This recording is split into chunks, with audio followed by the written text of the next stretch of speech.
We will discuss the Chapter 3 from the Life in the UK test, a long and illustrious history.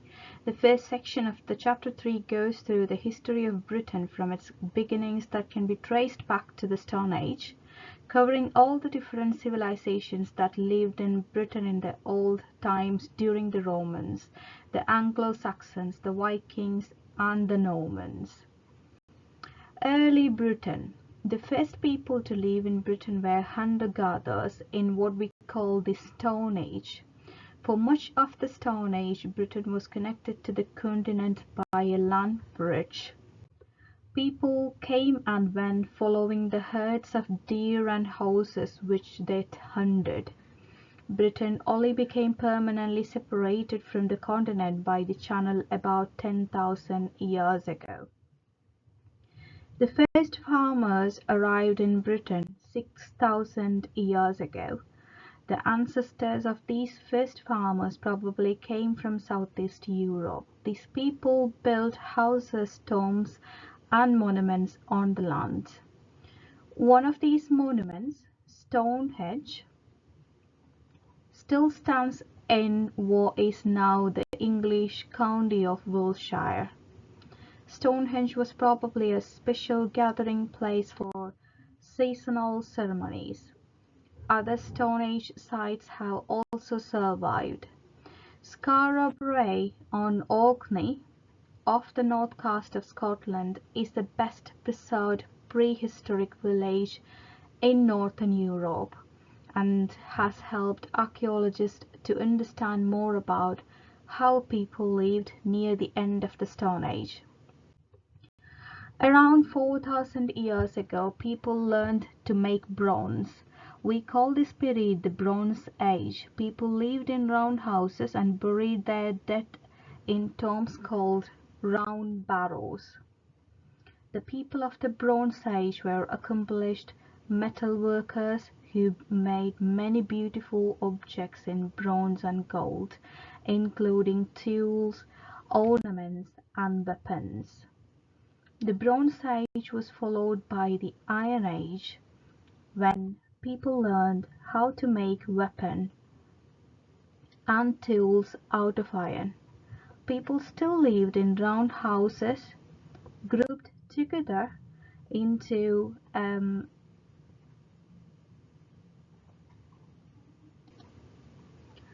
larger settlements and sometimes defended sites called hill forts.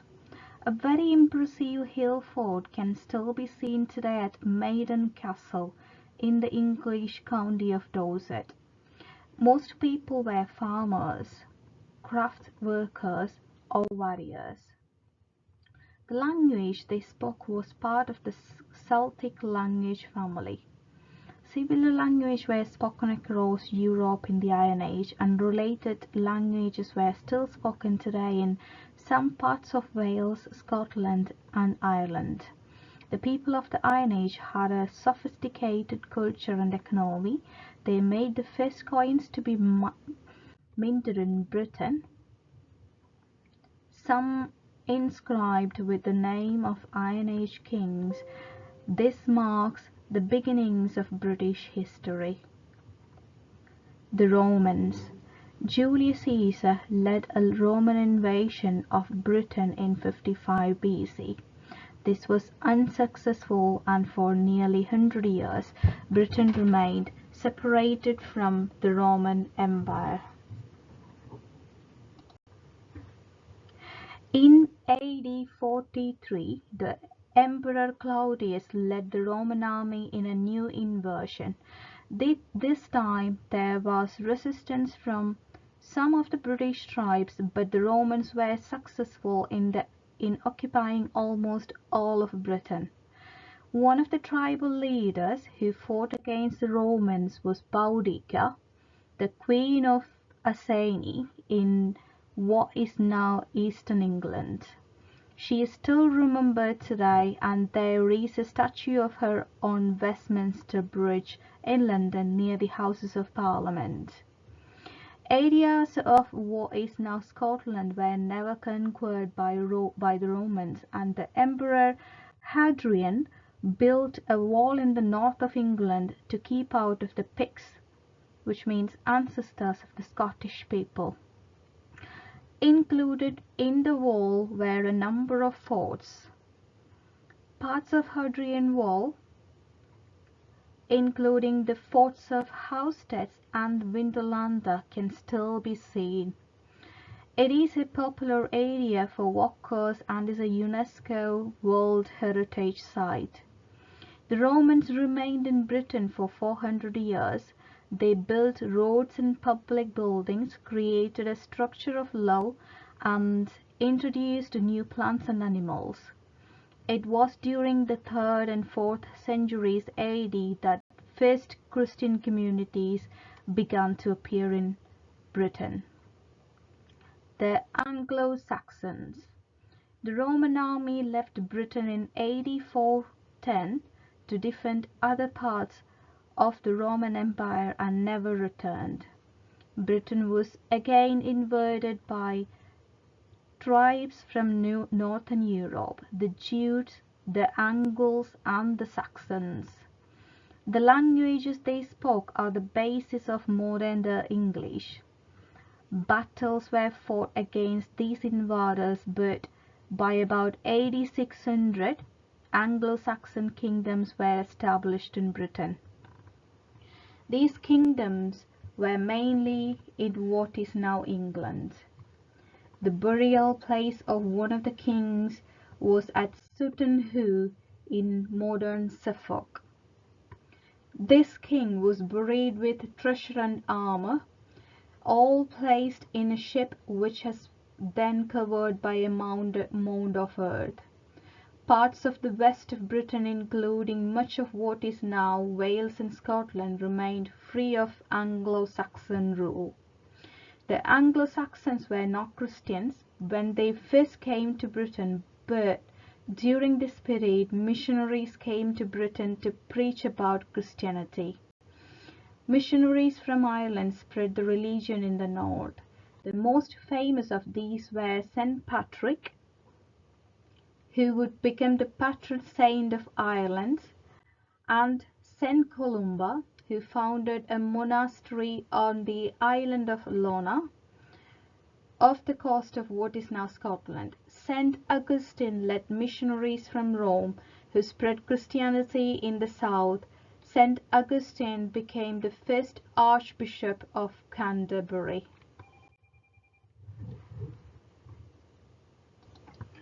The Vikings came from Denmark and Norway. They first visited Britain in AD 789 to raid coastal towns and take away goods and slaves. Then they began to stay and form their own communities in the east of England and Scotland. The Anglo-Saxon kingdoms in England united under King Alfred the Great, who defeated the Vikings. Many of the Viking invaders stayed in Britain, especially in the east and north of England in an area known as Danelaw. Many place names there, such as Grimsby and Scunthorpe, come from the Viking language. The Viking settlers mixed the local communities and some converted to Christianity. Anglo-Saxon kings continued to rule what is now England, except for a short period when there were Danish kings. The first of these was Nut, also called Canute. In the north, the threat of attack by Vikings had encouraged the people to unite under one king, Kenneth MacAlpin. The term Scotland began to be used to describe that country. The Norman conquest. In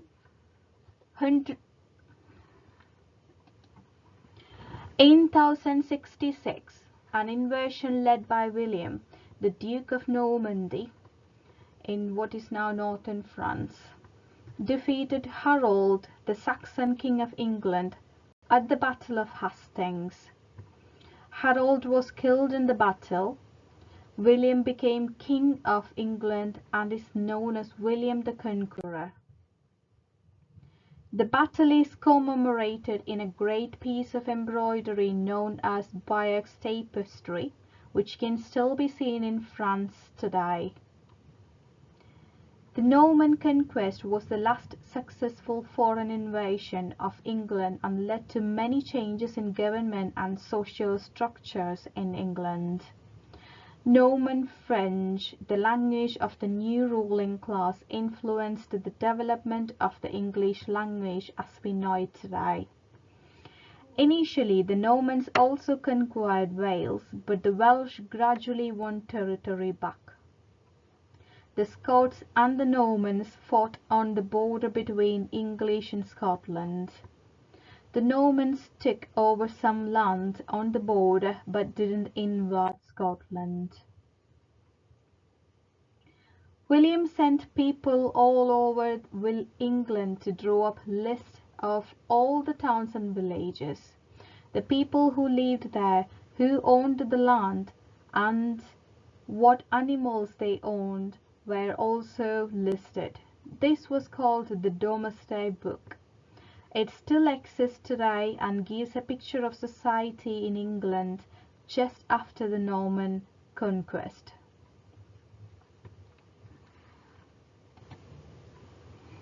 The Middle Ages.